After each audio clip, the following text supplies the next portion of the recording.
What's Oh my up, God, what are we guys? doing? And welcome to you motherfucking bitch. God damn it, Ivan. I'm cursing in the beginning of our videos, and Google's gonna demonetize this shit because they don't like cursing anymore. But welcome to Evo Bootcamp 2018, Hungover Gaming Media's esports show where we cover a different fighting game that's going to be taking place at the Evo Championship Series every single week leading up to Evo. I believe we timed it out. Now, so do that we do this for a charge, or are we just giving a boot camp to the people for free? Motherfuckers, this is always free because if we monetized it, we'd probably get like maybe a cent because not many people watch our videos. But Ivan, I'll tell you, Evo is a very confusing fighting game tournament that anyone can enter if they have enough money to do so. And also, you got to get yourself to Las Vegas. I think it's a really overwhelming time in that it takes place in one weekend, and there are tournaments that have over 1,000 people in it. I mean, just getting through one of those in a weekend is too much for me, and so I only watch top 8. But Ivan, I'll tell you, we're covering a very, very special game, a very old game today, near and dear to many people's hearts. Super Smash Bros. Melee. Oh boy. Oh boy.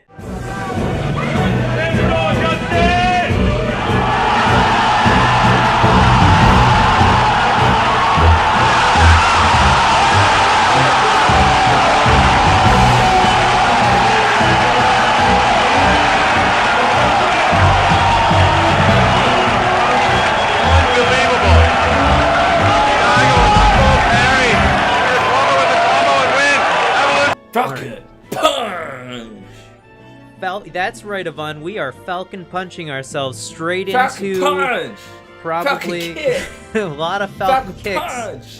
a lot of Raptor boosts. It's coming down to what is Super Smash Brothers and why is this game interesting, Ivan? How Can do you people tell me? not know who Super Smash? What Super? I don't Smash know Brothers who is? Super Smash Brothers is, but I'll tell you, it's one Who of the are more. the Super Smash Brothers?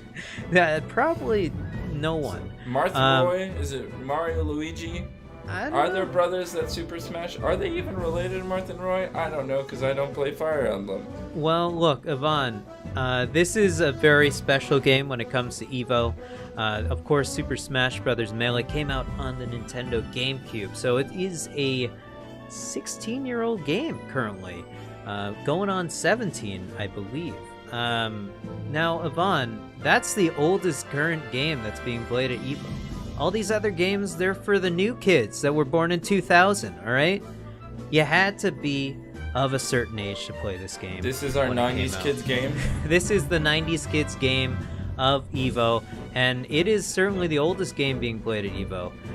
But it's also a very interesting game in that it's the fighting game community has thought of it not to be a fighting game. And so it was pretty much laughed at when it was first introduced to Evo. A lot of people were angry. What makes it not a fighting game compared to Street Fighter, Tekken, dating back all the way back to those Virtua Fighter boys? You're asking the wrong guy. I personally think it is a fighting game. But I think it's because a lot of people think that the fighting games, as they're defined by Street Fighter and Tekken and I guess Virtua Fighter will throw out there fine, are defined. I'm trying to get in there. God damn it! Who cares about that game? Are defined Every by single health bars. video of Virtua Fighter reference. Oh my God, I don't even know. I never played that game. But they're defined by health bars, and so you have to deplete your opponent's health bar to 0 in order to win the match.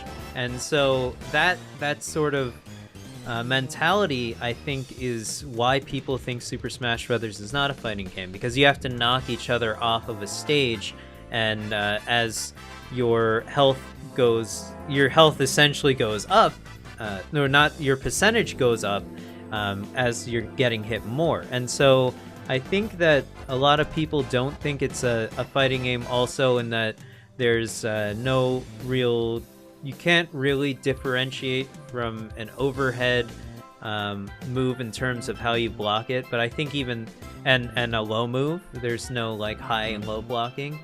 technically, but I really think once you get into the minutia of the game, there really is, depending on how you're hit, definitely you can throw in mix-ups and mix up your opponent's guard in that way. So I really think that sort of disconnect in that the mentality of a fighting game is why a lot of players don't think it's a fighting game.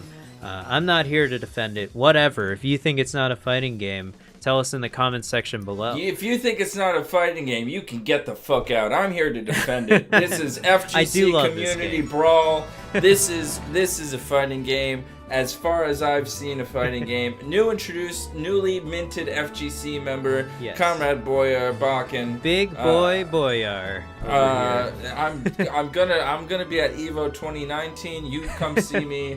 We'll do something. Smash together. Ultimate. Let's go.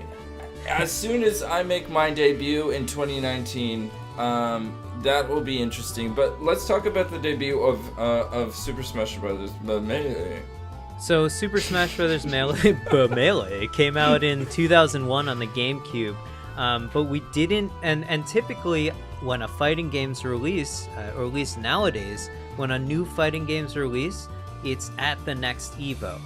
But that's because Evo is now an established tournament that is going to happen every single year, and everyone hypes it up so much. But back in 2001, Evo was just getting itself started. I believe Evo started in '96, so it became annualized, but it was pretty much just for Street Fighter players, and I believe Tekken came in a couple years after 2001, and this game, Super Smash Bros. Melee, didn't really have. It was seen as a kids game. It came out on Nintendo console. It was, the follow-up to Smash 64, which was pretty much thought of like a party game, even though there is a competitive scene for that game as well. Although I think it was retrospectively introduced because of the Melee, or at least more so because of the Melee competitive scene. So I highly suggest, if you really want an in-depth look at how the Melee competitive scene developed, I highly suggest you watch the Super Smash Bros. Documentary. It's absolutely worth a watch if you're at all interested, and I think they explain it way better than I could, so I don't even want to get into that. But the competitive scene developed over the course of a couple years, and it really gained its height in 2000s. I mean, obviously it's super big now, but it peaked in terms of it was on an upward trajectory, so much so that the Evo tournament aficionados caught wind of it. So I believe you could see that as a huge milestone. In 2007, Super Smash Bros. Melee was first introduced to Evo.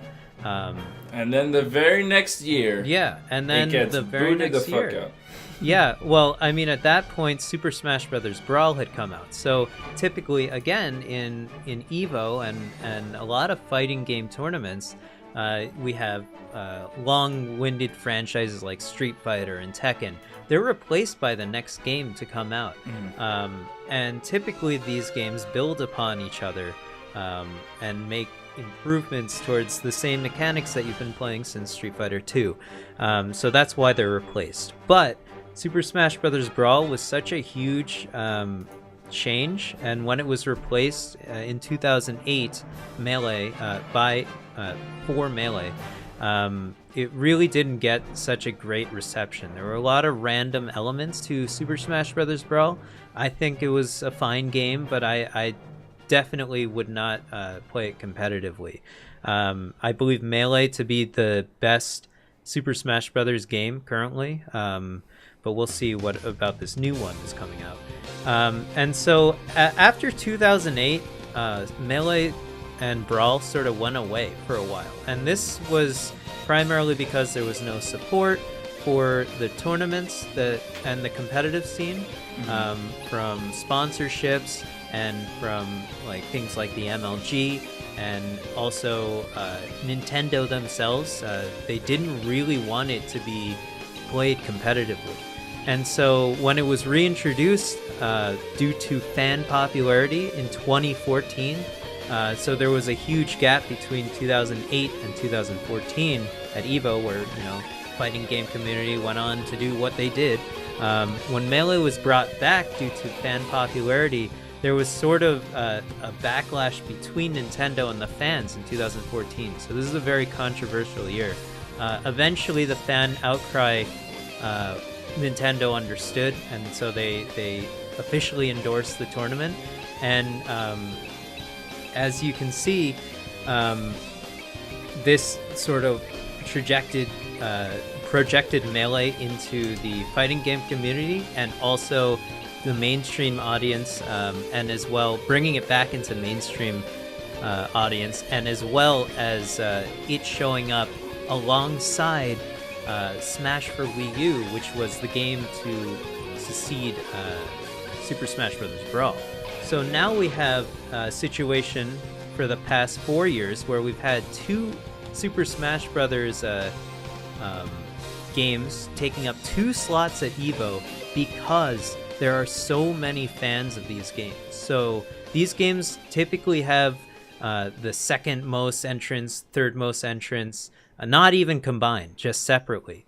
Or even sometimes, I don't think they ever had the top entrants, but in terms of number of entrants, but they've had very high entrant numbers. So that fuels the sort of desire to keep playing these games, and to keep bringing them back. And that's part of the controversy of why a lot of the core FGC people who don't play these find games. Melee the Melee series to be core fighting games also disagree with it. It takes up 2 slots of this EVO tournament that only has 8 main games being played. Exactly. So therefore, a quarter of the games being played aren't fighting games in the traditional sense of a Street Fighter or a Tekken. Definitely. So this is one of the controversies. But even though it's not considered a fighting game proper by some people, and opposed to us, I think that this is the same amount of technique and skill that's needed in a fighting game, even if the mechanics are slightly different in terms of guards, blocks, throws, etc.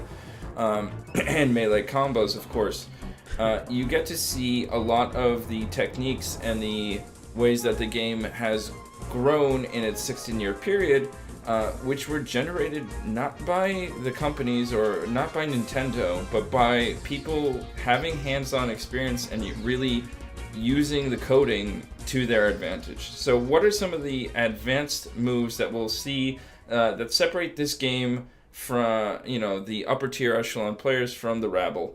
I can't wave dash, but I know this is just basic. Right. So Melee is a very special game in that it takes a lot of specific timing in terms of its inputs, and also a large volume of inputs at the same time, or not exactly at the same time, but in succession. So the physicality of the game and the amount of inputs per second you have to put in is typically a lot higher than your typical fighting game. A lot of fighting games, I'm sure, as we've explained in the past, you've got combos, right? They're difficult to pull off, sure, but I think that personally, and I'm not sure, and I'm sure plenty of people will disagree with me saying this, I think that Melee takes more physical skill in terms of actually pulling off the moves consistently, based on the frame windows in which you have to input command, than most fighting games. I won't say specifically, especially as fighting games have become more modernized to a greater audience. We've seen this from for instance, I think it's the Street Fighter community, that it's become too easy. Like Moment 37 won't happen. Is that right? Yeah, that's the video that we have playing for our intro segment. Right. That obviously that takes a lot of skill. That's like very few frames to nail perfectly on what is it, 12 different parts of Chun-Li's. I think it was 14 hits, but I'm not sure. I don't play Third Strike. Whatever the amount of it is, it's still very few frames in order to get it perfectly. Right. And Smash Brothers is the game that's being played is one of those games that isn't highly technical in terms of its coding. It's not very forgiving of players. What the players have to do is based a lot on their own physical timing and their own physical skill to manipulate how the game works in order to cancel out frames, to cancel out the different ways that people move around. So like L canceling, being able to cancel out the landing frames, that's kind of one of the unique things that is in Melee that you don't have in other games, which is all about how your movement is being used or how your button pressing is being used within it. So it's very fast paced. And an interesting correlation is that if you look at the release date of Street Fighter Third Strike, that came out in 1999. Melee came out in 2001. If you think about games during that time period, they weren't necessarily trying to be so accessible to everyone. And so as a consequence, if you think of a fighting game coming in at that time, they're going to be highly technical and require very precise inputs at very precise frames. And so that's why you got Moment 37, Evo, Moment 37. That was an incredible timed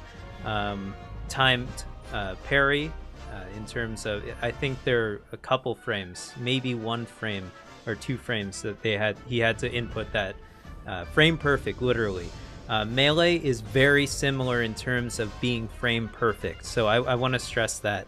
For instance, L canceling you mentioned. L canceling is every character has aerials in with the A button in 4 different directions. If they use that an aerial move and the move finishes, and the move is still going and they're going to land.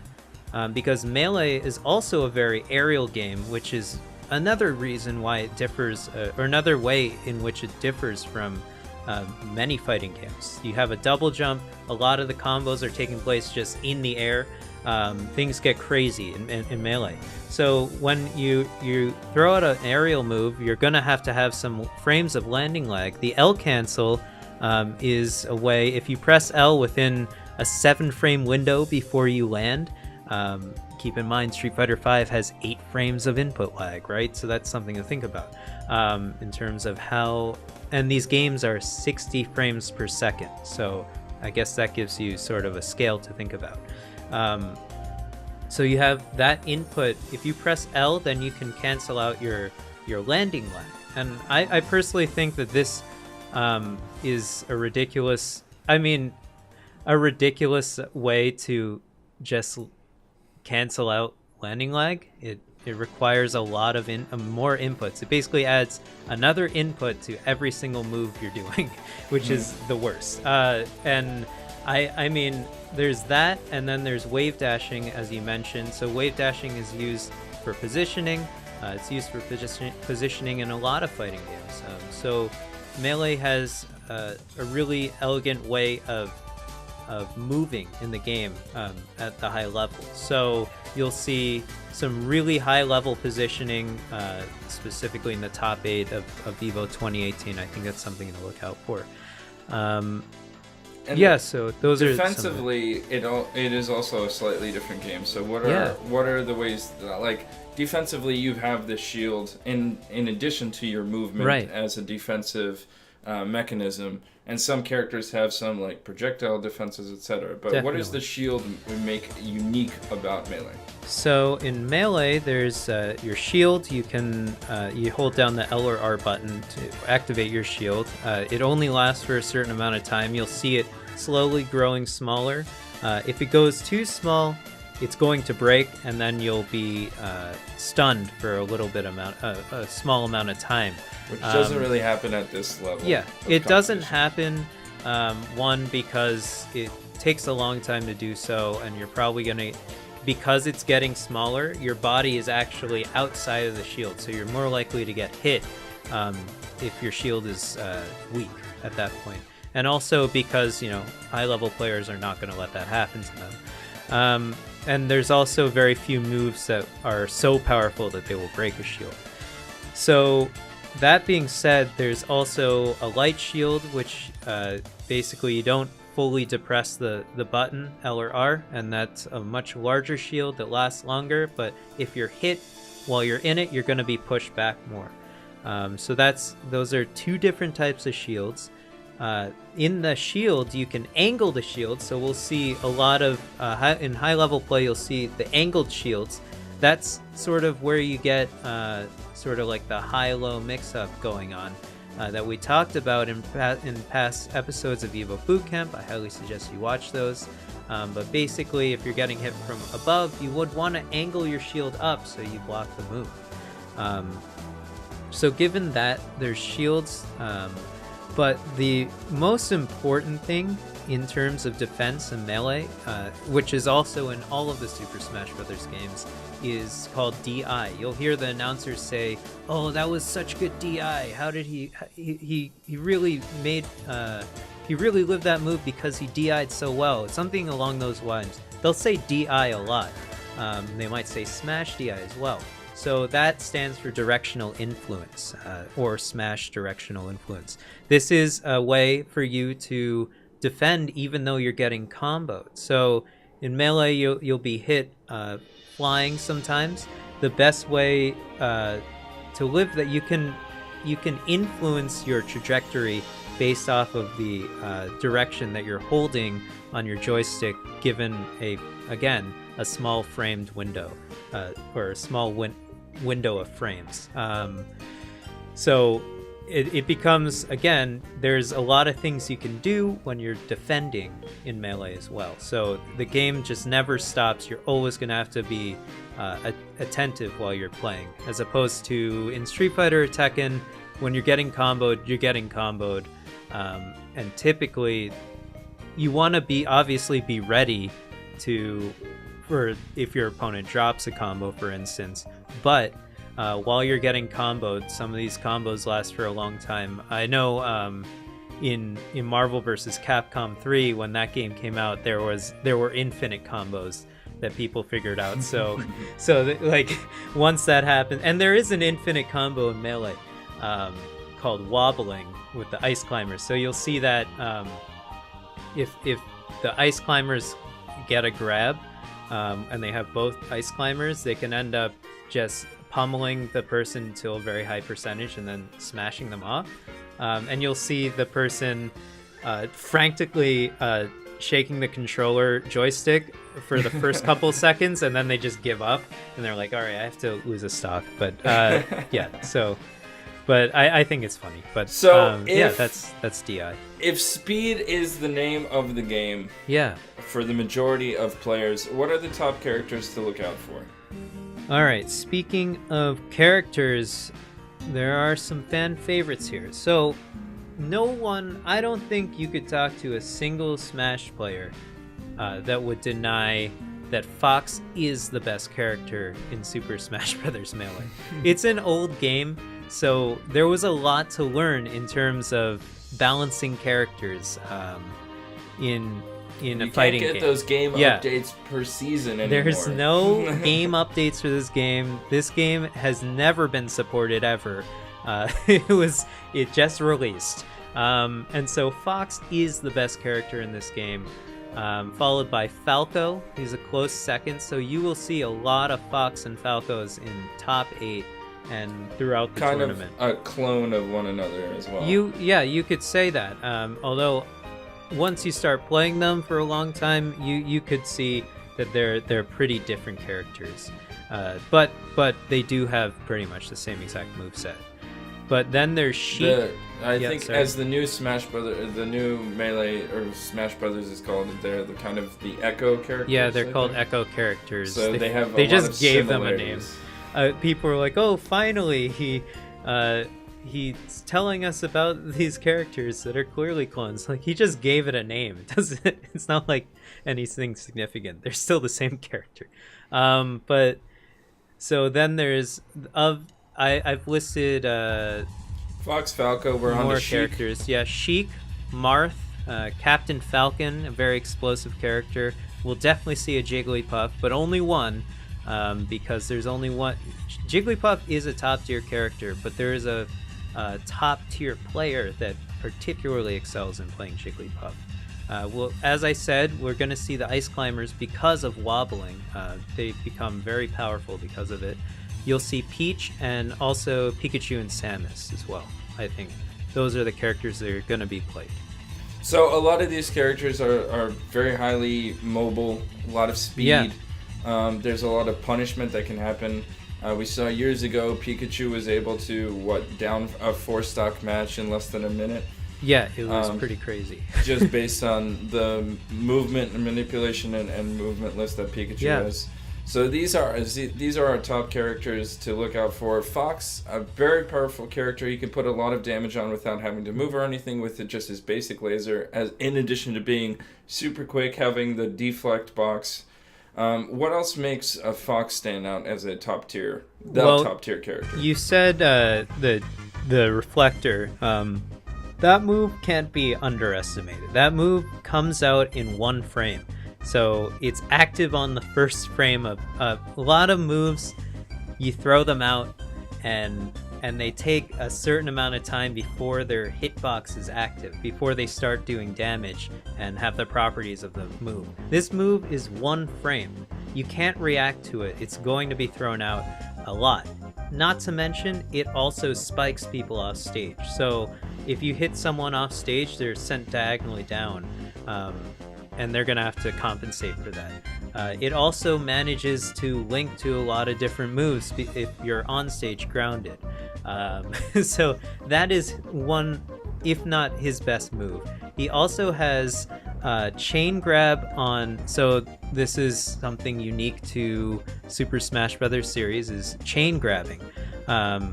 You could say you can get in a throw loop in Street Fighter, but that sort of comes into a mix-up situation where you're not going to predict that you're going to get thrown again. But in Melee, you can be thrown multiple times without anything that you can pretty much do about it, if the person's skilled enough. Fox has a chain grab on one of the top-tier characters in Falco, so at lower percentages. So he can automatically get Falco, a top-tier character that he's going to see, to a high percentage almost instantly off of one grab. He also manages to have a very powerful kill move in his up smash, which is a very fast move, and his up, if he gets a grab on you at higher percentages, you can pretty much be assured that you're dead, because if he throws you up and then gets an up air, you're probably going to die. So Fox, very powerful character. You also said he has a projectile, can't be underestimated. That'll rack up some damage from far away. So he's the best character. it's fucked up. So you've got the Ice Climbers with wobbling, basically putting people into infinite loops. Jigglypuff has a very strong down B, also a very weird survivability. Yeah. It's somewhere between too much survivability and too little survivability. It's surprising. It's really based on whoever's controlling Jigglypuff at that moment. Right. Definitely. Jigglypuff is one of the lighter characters, so she can be sent off the stage and killed very, very low at very low percentages. But because she's such a light character, she gets out of combos before you can end up sending her off the stage because of how she can DI very well. And of course, that being said, she also has 5 jumps as opposed to almost every other character having 2 jumps. So of course the 5 jumps are smaller, but that being said, she can pretty much survive if she's sent pretty far off the stage as well. So the Fox will be a main character selected. Falco Sheik will be up there in terms of main characters that we'll see played. I think Jigglypuff will only see really one person at the top tier play. Yep. But there's also some unique things about the way that the tournament is structured. So this isn't a round-based game, it is a stock-based game. So what's the kind of difference that we'll see in how these games are played? So again, we said Melee is stock-based, so you don't have a life bar in this game, and you have 4 lives. So the way the rules are structured is that each person has 4 lives starting out, and there's an 8-minute time limit. So the game has to go on People have to throw each other off the stage or hit each other off the stage 4 times in order to take a win. Then you're going to have a 2 out of 3 in that case. But because this game is so aerial based and movement based, stages matter a whole lot. So the Melee community has sort of, made these community tournament rules in that there's only 5 stages that are available to pick from the start, and then there's 1 counter pick stage in Pokemon Stadium. So we have Yoshi's Story, Fountain of Dreams, Final Destination, Battlefield, Dreamland, and Pokemon Stadium. We're only going to see matches on that stage. There's no items allowed, in that would provide a randomness, and they deemed every other stage to have some sort of hazard or just some sort of game-breaking mechanic. And some of them are just too damn big. Right, of course. So the way it works is because the character that you choose and your playstyle could depend a lot on the stage that you're playing on. There are stage bans and counter picks. So that being said, when the players first meet up to play, they're going to go through a cycle where they ban the stage in order to ban stages in order to pick the first stage that they play on. So it goes of the first 5, Yoshi's Story, Fountain of Dreams, Final Destination, Battlefield, and Dreamland. It's going to go player 2 bans a stage. Player 1 bans a stage, then player 2 bans 2 stages, and then player 1 bans the last stage, and they end up playing on the stage that's not banned. Typically, though, you'll end up seeing players just not even go through that unless they're trying to be really strategic, and they'll just choose Battlefield because that happens to be the most neutral stage in terms of top tier characters being good on that stage. And then once someone wins, I think they have to stay as the character they chose. But the loser can pick a new character and then also counter pick a stage, in which case Pokemon Stadium is up for grabs. But if it's a 3 out of 5 set, this is ridiculous. I can't believe I'm still talking about this shit. I'm sorry, this is a little long-winded. If it's a 3 out of 5 set, I think if it's 3 out of 5 or 2 out of 3, one of the ways the winner gets to ban 1 stage from being picked. So all the stages are back in except for the one that they banned going in. There you go. Yeah, so that's how stages are picked. It's actually very complicated. They're not just picking a random stage usually, and so it's pretty intense Melee tournaments. I think they're pretty fun. I hate all of those stages. Just give me good old Hyrule or the Star Fox Hyrule spaceship. Castle's sick. I do like those levels. And then I'm good because I'll just hide until whatever the hoppity hippity comes blasting off the stage. Anyway, we're looking to eliminate randomness. So in order to eliminate randomness from your viewing experience, we're going to give you the players to watch. Yeah, so, we've looked up the top players in Smash, and it happens to be the number 1 player currently. His name is Hungrybox. You may have heard him from 2 years ago. He did win EVO 2016. He's the Jigglypuff main to beat, I think. He's 24 years old, so I didn't know he was so young. I thought all these guys were old geezers by now. They've been playing the game literally since it came out, so they have to be pretty old by now. And another thing we'll see, we talked about Street Fighter and Tekken in the past. Those games are dominated by South Koreans and Japanese. This game completely dominated by Americans, almost. So Hungrybox from America, I just think that's an interesting talking point. He has been on a tear this year. So as a consequence, because it's dominated by Americans, most of the tournaments are in America. So you'll see that Hungrybox has been to many tournaments this year. He's placed first in 4 of them.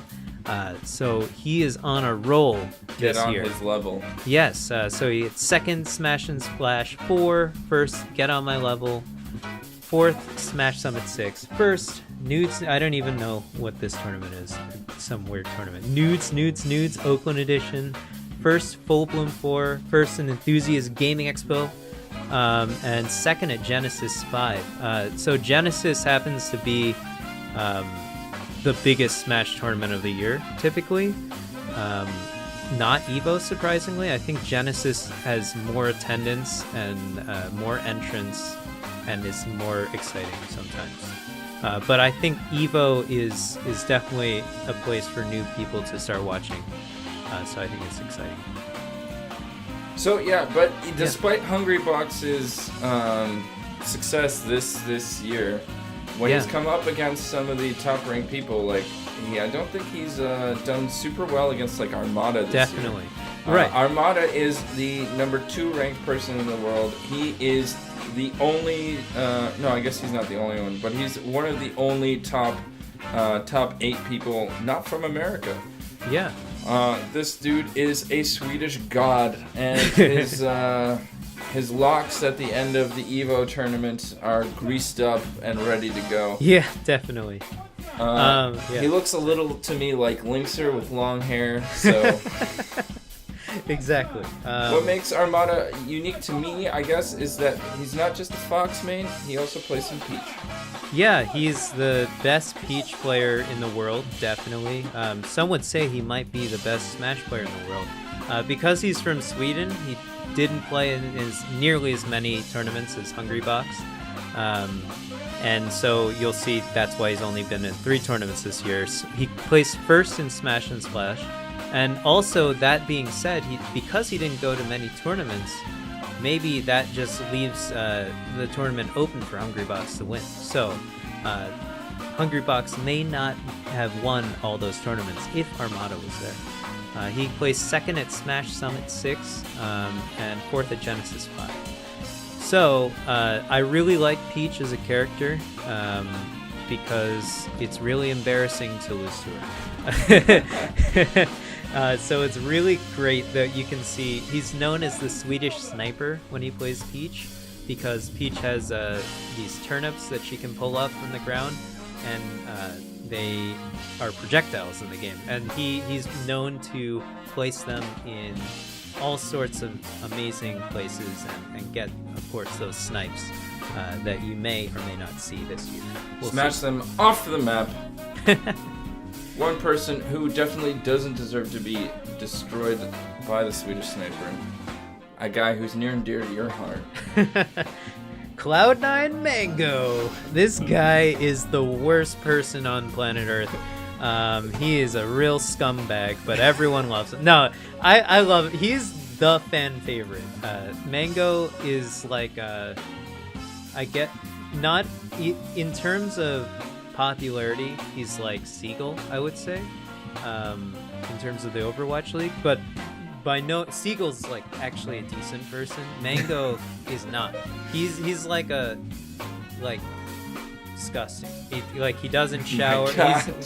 He grows his beard out. He looks homeless half the time. He shows up in flip-flops.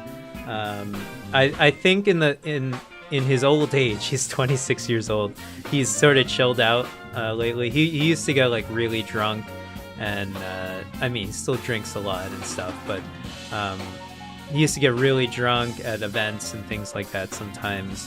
And so he can be really rowdy, but he is he's fun to watch on stream if you guys ever check him out. But he's a Fox main and a Falco main. You'll typically see him go into the loser side of the bracket very early on, and then he'll claw his way out of loser's bracket sometimes. But as of lately, it seems his old age is catching up to him. He's not been doing so well. He placed 7th at Smash and Splash 4, 7th at Smash Summit, 2nd at Full Bloom 4, which is a good note for him, and 5th at Genesis 5. So he hasn't been doing so hot lately, and it shows. We'll see if that old age is really creeping up on him.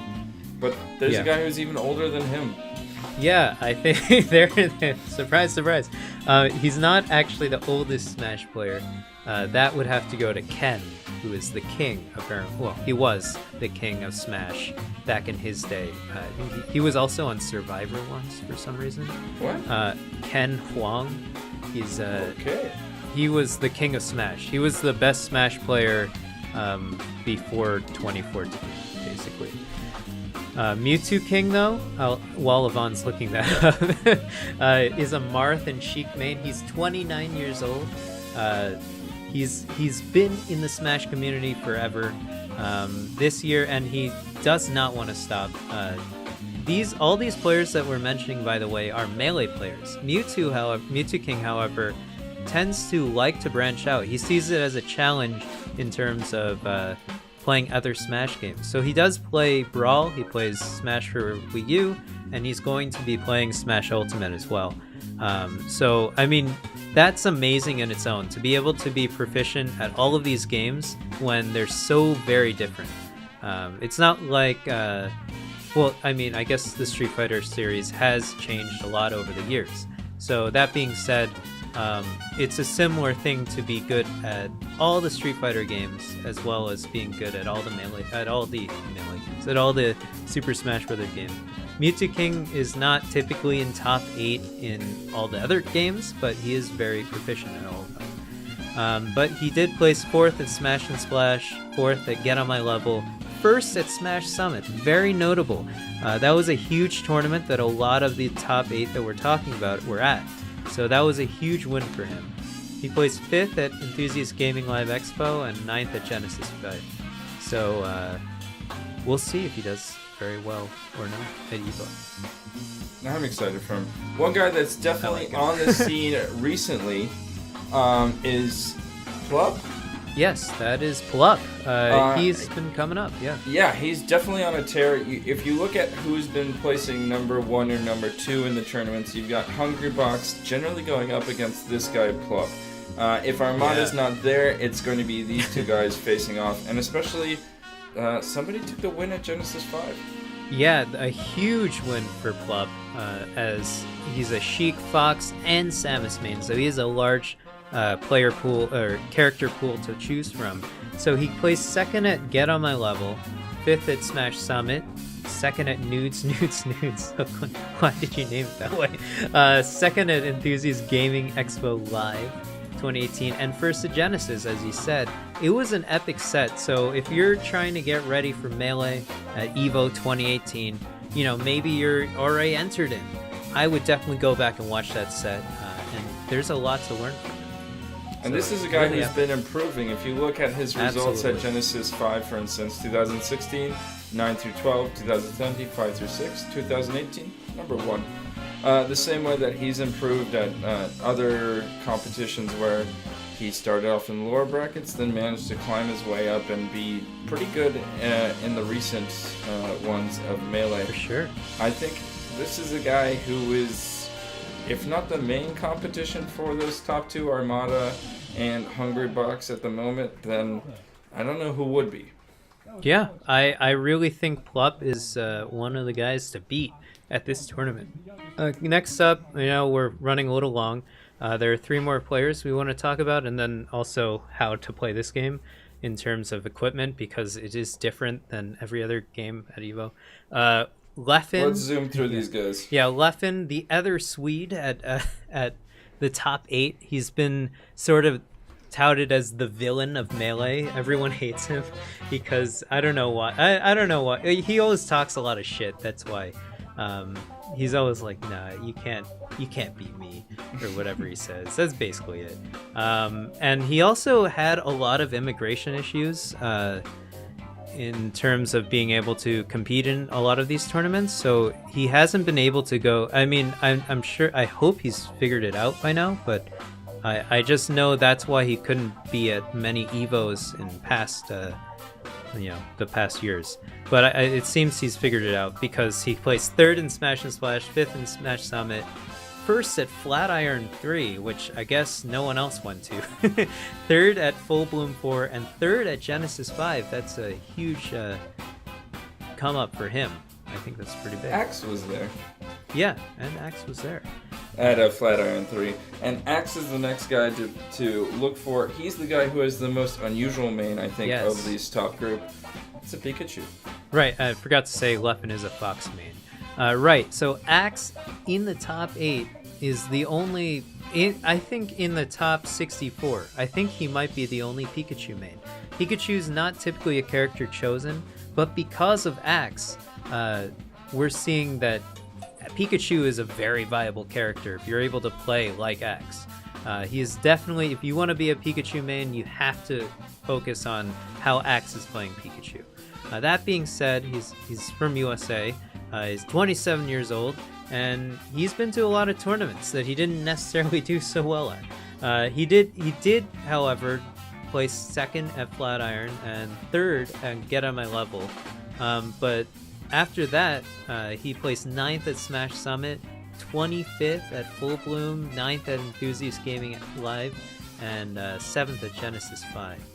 So you'll probably see him in top 8, but maybe he'll get a bad couple of games. You never know. We'll see. Axe and that Pikachu roll in sometimes when you can get that 4-stock win in under a minute. Not rolling sometimes when you can't do that. Right. And the last guy on the list, Wizrobe, who is a Captain Falcon and the youngest of this set of competitors that we expect to see in the top 8.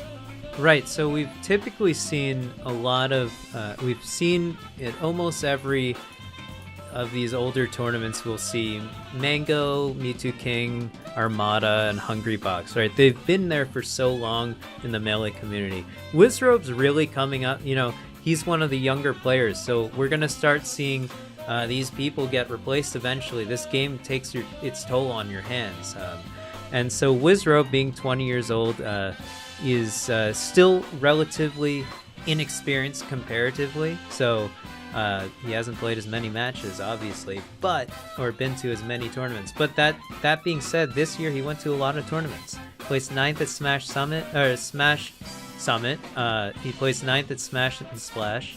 He placed 4th at Newts, 4th at Full Bloom, 3rd at Enthusiast Gaming Expo Live, and 9th at Genesis. So he's going up against these titans, but not the best.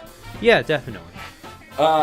As we've been going through all of these tournaments, we have had the dark horse and the main candidates. So, Julien, who do you think is going to win this year?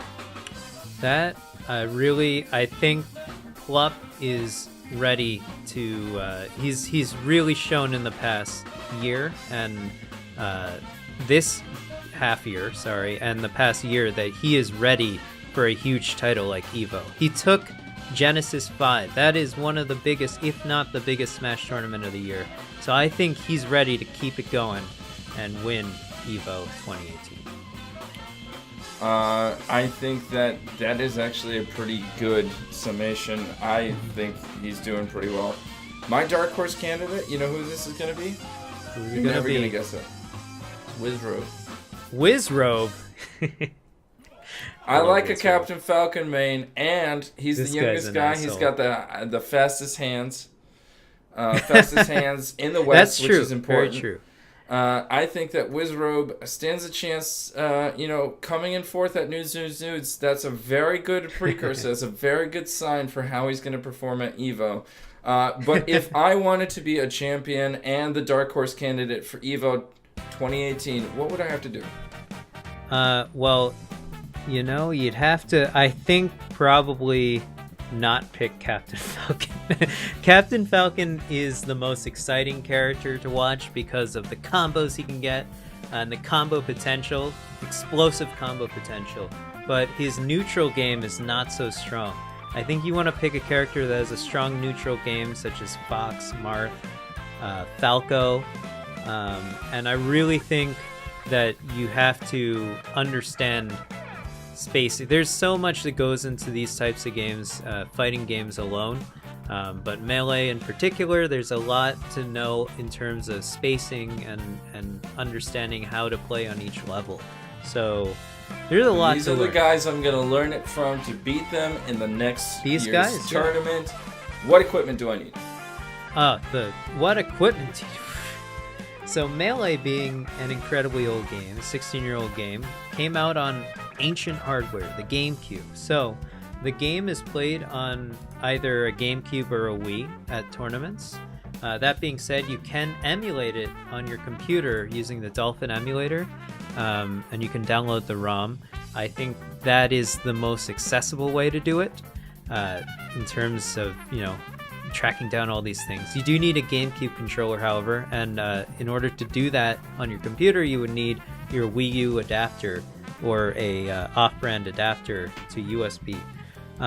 The game is also played on CRT televisions because if you were to plug your GameCube or Wii into an HD TV, you would get a lot of input lag. So because of the analog to digital transference of signal. My goodness. So it's the worst. But there is no input lag on a CRT TV. It's a great thing. Cathode ray tubes were the best. And I'll tell you, you thought they were out of business, but I'll tell you, man, these Melee players, they lug these things to tournaments. They're crazy. They're insane. And so as a consequence, you'll see the main stage, possibly the Mandalay Bay. I know it was in 2016. They had the Mandalay Bay stage. They had Hungrybox and Armada in the middle of it. And they had them surrounded. They were hunched over a CRT TV in the middle of the Mandalay Bay. The most comical thing you can... Playing a Nintendo game of all things. Seems perfect. I thought it was very comical. Of course, the stakes are super high. Of course, as well as emulating on Dolphin, you can play it online there. If you make a profile on Anther's Ladder, you can keep track of your stats and also challenge other people. But you have to... It's a little awkward. There's no matchmaking. So you do have to challenge people, and that's when shit goes down. You issue a challenge, you better mean all that you are, and you better win, or you're gonna get so shit by posted. issuing a challenge, do you have to send them a glove and then ask them to take that glove out and hit themselves across the face, and then with your gamer ID? If by that you say, yo, you want to play, here's the lobby code, and you send them a string of numbers and letters, then yes. Because it has to generate a lobby code. It's very unexciting, I know. But it's a little janky, but it's surprising that you can play this game online. It's fun too. Fair enough. Alright, Julien. That is a lot of work to play this game. We also went on way too long, but that's why I wanted to separate it into both Smash games into their own videos. We'll try to go a little shorter on Smash for Wii U. I'm not as experienced with that game, so we probably will. All right. Thanks so much for doing this video with me, Ivan. Yeah, I had a good time. Yeah. What videos have you been working on lately? Maybe people don't know who we are or what's going on. Well, if you like this series where we talk about esports, then have I got some news for you. We have another esports-focused another esports-focused show in which we are focused on the Overwatch League. It's a game that both of us play readily. Yeah. It's one that I'm much more experienced on. He knows a lot about Overwatch, so much more than I do. I'm so much more than is necessary for a guy that doesn't play it professionally, and never did. But there's also a podcast that we put out on Mondays, and we're going to be resuming some Friday Drunk Play series with my experience into The Last of Us. Very exciting stuff, guys. It's gonna be a great summer leading up to Smash Ultimate in December. I can't wait. Ivan, you're the best, as you say. And I'm probably the second best. Let's put it that way. So thanks so much for coming out, guys. Occasionally, you're the first best. Only very few times. But thanks so much for coming out, guys. We'll catch you next week. Peace out. Bye.